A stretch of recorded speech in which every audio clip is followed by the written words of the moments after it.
वक्फ board तरमीमी bill 2024 जो parliament में पेश किया गया है, पार्लियामेंट में इसको फिलहाल रद्द कर दिया गया है, पास नहीं हुआ। ज्वाइंट पार्लियामेंट्री कमेटी के अंदर ये मौजूद है और ज्वाइंट पार्लियामेंट्री कमेटी ने राय मांगी है। तो इसलिए तमाम हजरात से, तमाम खातीन से, तमाम मर्दों से, बहन भाइयों से सबसे गुजारिश है कि सब अपनी अपनी राय पेश करें।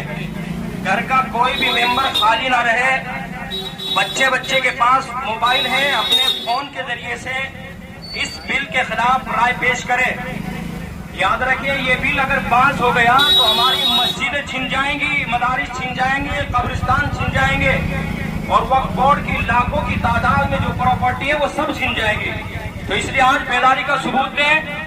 13 तारीख तक का हमारे पास टाइम है। ईमेल के जरिए से ज्वाइंट पार्लियामेंट्री कमेटी को अपनी राय पेश करें। मस्जिदों के बाहर